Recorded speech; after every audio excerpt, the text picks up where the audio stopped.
They say schools are safe places for learning, laughter, and memories. But the old Crestwood High had a darkness that no one talked about.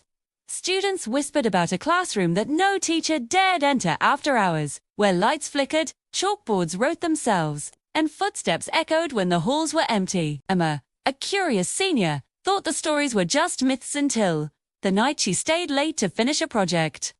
That night, she would discover that some legends are terrifyingly real, and that in certain classrooms, the past never truly dies. The old building smelled of mildew and dust as Emma made her way down the empty hallways, books in her arms.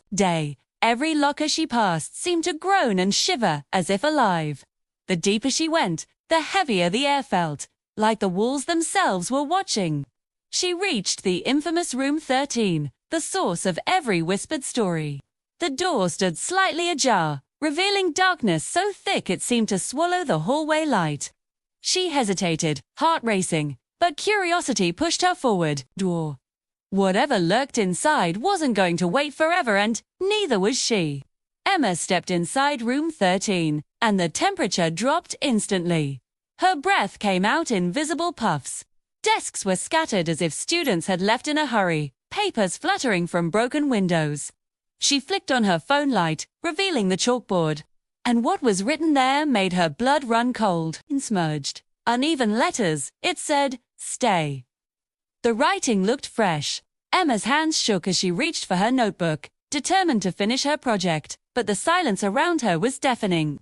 Then she heard it, a soft scratching coming from the ceiling. She froze. It moved, slowly down the walls. Shadows flickered in the corners, forming shapes that seemed almost human. Emma tried to tell herself it was just old pipes or rats, but a whisper, low and urgent, cut through her rational mind. Go, now. She wanted to leave, but the door slammed shut with a force that made the walls shake. Heart pounding, she realized she was trapped. Something in that room did not want her to leave. Emma scrambled to the windows, but they were locked tight. The whispering grew louder, echoing around the classroom, filling every corner, every crack in the wall. It wasn't just one voice, it was many, layered together, overlapping, pleading, angry. She turned toward the center of the room, and a figure materialized, a shadowy silhouette of a student. Frozen mid-step, eyes hollow and glowing faintly in the darkness. Emma's phone slipped from her hands as terror paralyzed her. The desks rattled violently, and the figure moved closer, its footsteps silent but somehow undeniable. Emma tried to scream, but no sound came out. Then, the chalkboard began writing again by itself. Words formed one letter at a time. You shouldn't be here. Panic surged, and she dove for the door, pulling with all her strength. The handle wouldn't budge. Every instinct screamed at her to run, but something invisible pressed against her back, pinning her to the floor. The shadows closed in, whispering threats, promises of pain, of being trapped forever in that cursed room. Emma's mind raced as she searched for a way out. Her eyes caught a dusty, forgotten book on a shelf, the only thing untouched by the chaos. It was an old diary, belonging to a student from decades ago, who had vanished mysteriously. The entries described the same whispers, the same shadows, the same feeling of being watched in Room 13. The last entry was smeared with ink, shaky, almost frantic. It follows you. Once it chooses, it never lets go. Emma realized that the legends were true. The room was alive, and it had chosen her. She forced herself to read aloud the diary's final passage, words trembling on her lips. The shadows recoiled slightly, and a cold breeze swept through the room. The door clicked. Trembling, Emma ran, never looking back. The whispers faded, but the feeling of eyes watching lingered long after she escaped the classroom. The stories were true. Room 13 still waited for the next student who dared to stay late.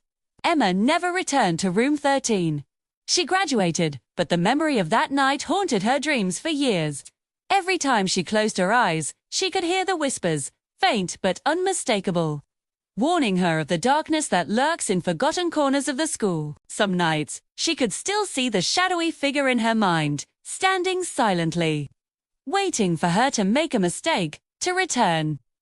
The diary she had taken from the room became her warning, a record of the horrors hidden in the hallways of Crestwood High. School continued its normal routine. Teachers unaware of what truly lingered behind the locked doors, students oblivious to the silent watchers in the corners. But Room 13 never forgot. The shadows, the whispers, the presence of past students trapped forever they remained. Patient, waiting for the next late-night visitor, Simmer shared her story with a few close friends, but most dismissed it as imagination, a teenage girl's overactive mind. She knew the truth. And the truth is simple. Some classrooms are cursed, some halls are haunted, and some horrors don't leave even after you escape. Room 13 still waits, and it always will. Please, like, share, and subscribe for more spine-chilling true horror stories. And hit the notification bell so you don't miss the next terrifying tale.